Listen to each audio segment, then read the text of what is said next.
الحمدللہ الحمدللہ رب العالمین، والصلاة والسلام علی سید الانبیاء والمرسلین،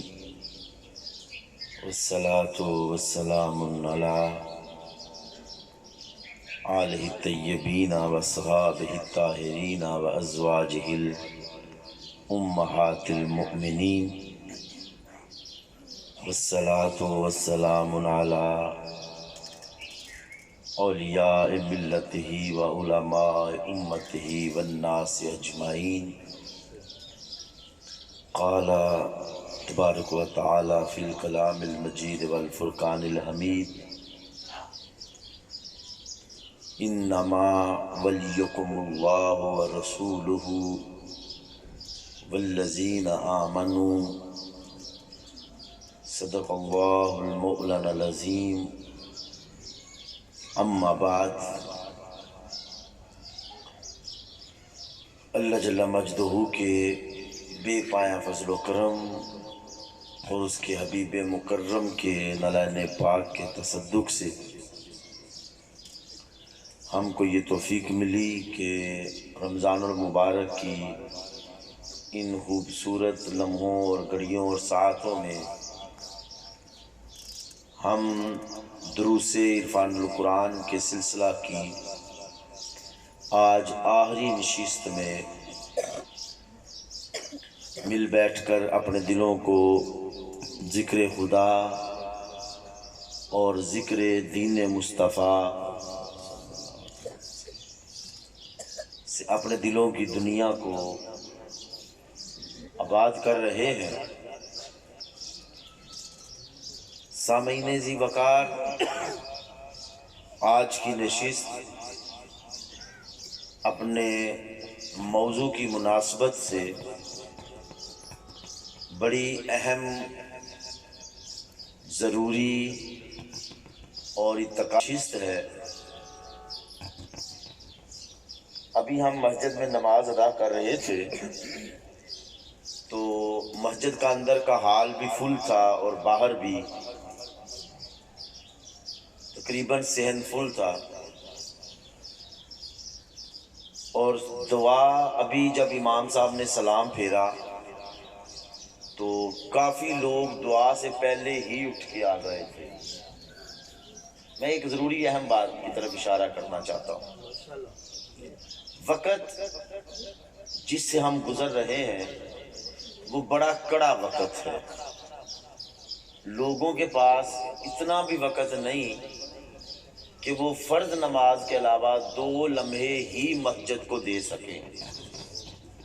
مدیت زندگی نے اور دنیا کی محبت نے اور نیند نے اور آرام نے اور سکون نے، ظاہری سکون نے ہماری طبیعتوں کو اتنا جکڑ رکھا ہے کہ ہم 2 منٹ بھی مسجدوں میں بیٹھنا گوارا نہیں کرتے، اور پھر جب مسجد سے اٹھ کے آتے ہیں تو مجھے تو اس فلسفے کی سمجھ نہیں آتی کہ ہمیں کیا جلدی پڑی ہوتی ہے کہ چلیں جن لوگوں نے اپنی کسی مجبوری کی وجہ سے جاب پہ جانا ہوتا ہے، کام پہ جانا ہوتا ہے، ان کی تو بات سمجھ آتی ہے کہ بھائی انہوں نے جلدی جاب کے لیے نکلنا ہے یا اپنے کاروبار معاش کے لیے نکلنا ہے، مگر جن کے ساتھ ایسا معاملہ نہیں ہے اور وہ صرف اس لیے کہ یار جلدی جلدی جائیں، روزوں کی وجہ سے ہم جلدی اٹھ پڑے تھے اور 2 بجے ہماری آنکھ 2:30 بجے کھل گئی تھی اور گھر والوں نے سحری کے لیے اٹھا دیا تھا، اور ہمارا وہ جو نیند کا کوٹا ہے وہ بھی پورا نہیں ہوا، تو ہم جلدی جلدی جا کے جو ہم نے 2 گھنٹے آج روٹین سے پہلے اٹھے ہیں، ہم جلدی جا کے اس کوٹے کو پورا کر لیں، تو یقین کریں ہم نے رمضان کی برکتوں کو ضائع کر دیا۔ ہم نے رمضان کو صرف مسجدوں کے کھچا کچ بھرنے تک سمجھا ہے۔ رمضان سے ہمارا تعلق اتنا ہی ہوتا ہے کہ 5 وقت ہماری مسجدیں ذرا سی بھر جاتی ہیں عام دنوں کی نسبت، اور ہم ثواب کمانے کے لیے، ڈبل ثواب اپنا کرنے کے لیے ہم جو ہے وہ کیونکہ ڈبل کی عادت پڑی ہوئی ہے، آپ سمجھ تو گئے ہوں گے، تو ہم اس عادت اور مزاج ہے ہماری ہم ہر چیز کو ڈبل حاصل کرنا چاہتے ہیں،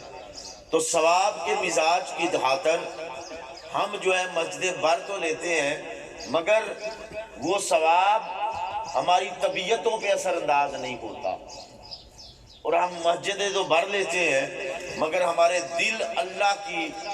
محبت، اس کے کریم حبیب کی محبت اور دین کی محبت سے ہمارے دل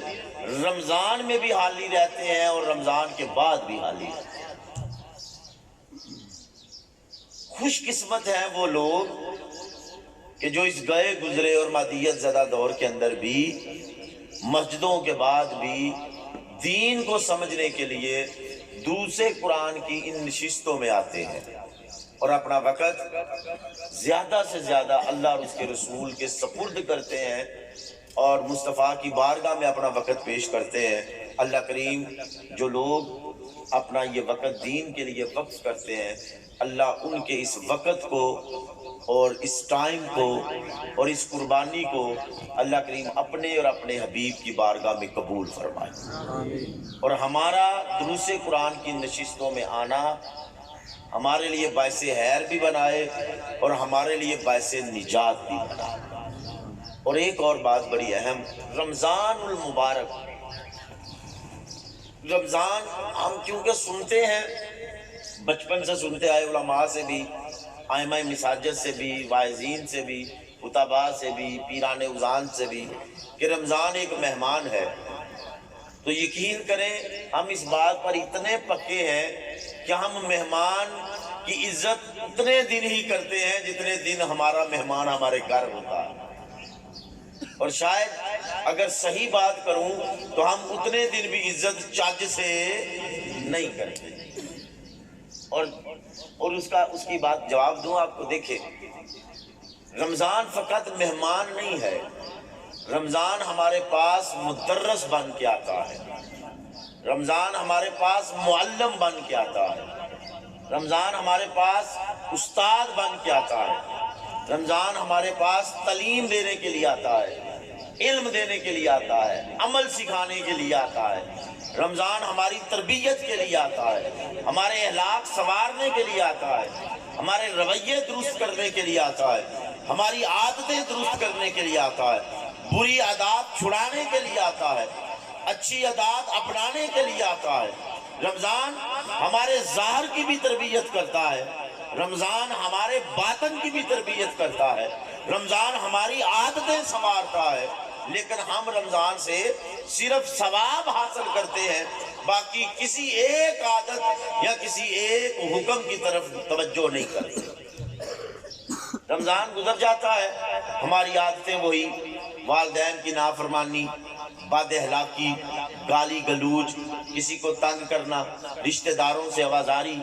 محلے داروں سے آوازاری، کسی کے حق کھانے، گالی گلوچ کرنا، اور پھر ہمارے جو بوڑھے ہوتے ہیں سفید داڑھیوں والے، ان کو جو مزاج ہے، گھر میں جوان بیٹیاں بھی ہوتی ہیں، بہویں بھی ہوتی ہیں، جوان بیٹیاں بھی ہوتی ہیں، بہویں ہیں، گھر میں خواتین ہوتی ہیں، اور لیکن بوڑھے گندی گالیاں نکالتے ہیں، اور لڑکوں کو، نوجوانوں کو کہتے ہیں تمہانوں تمیز نہیں وڈیریاں نہ گل کرن دی۔ بھائی ان نوجوانوں کو کیا تمیز ہوگی تم بوڑھوں سے بات کرنے کی؟ آپ بوڑھوں کو اس سفید داڑھی سے یہ حیا نہیں آتی کہ ہمارے گھر میں جوان بہویں اور بیٹیاں ہیں، آپ وہاں گندی گالیاں نکالتے ہیں، تو نوجوانوں کو کس تعلیم کی بات کرتے ہیں آپ؟ اگر ایک بوڑھا بندہ بازار میں بیٹھ کے شطرنج کھیلے